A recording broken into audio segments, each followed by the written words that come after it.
It was a cold case that went unsolved for 52 years. Leroy Ortiz was murdered in Ogden. This was back in 1969. He was a promising boxer whose life was cut short. Yes, for years his family wanted justice and waited for it, wanting to know who killed him. They finally got answers thanks to the work of a detective with the Weber County Attorney's Office. Here's ABC4's Marcos Ortiz with tonight's Justice Files.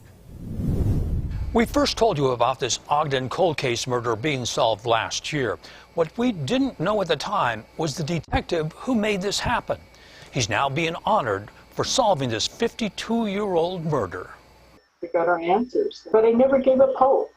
I never gave up hope. Deep down inside, I just prayed for many years. But it took 52 years for the family of Leroy Ortiz to finally learn who killed the young boxer. Last year, the Weber County Attorney's Office closed the case. We're fairly confident that Richard Rios was the one who, in fact, murdered Ortiz.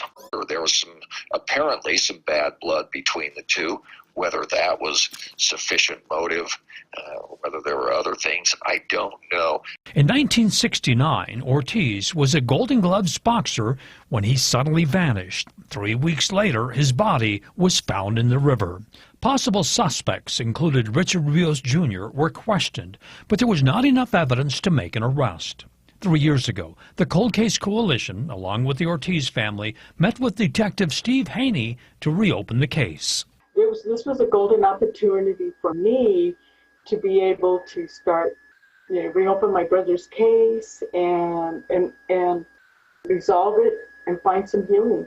Detective Steve Haney said the key was interviewing former Ogden Police Captain Marlon Balls, who told him of things not found in the police reports. There had been a friend who Richard Rios confessed to prior to the Leroy's body even being found, and that led to the closure of this case.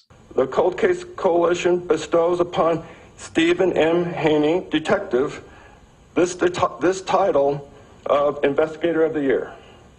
Congratulations. Before the Weber County Commission last week, Detective Haney was honored for his work in the cold case murder. I was shocked and humbled by the Cold Case Coalition giving me that recognition.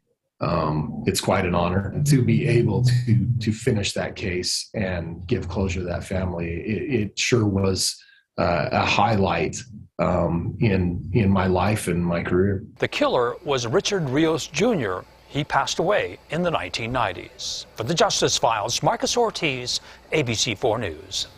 Thank you, Marcos. And National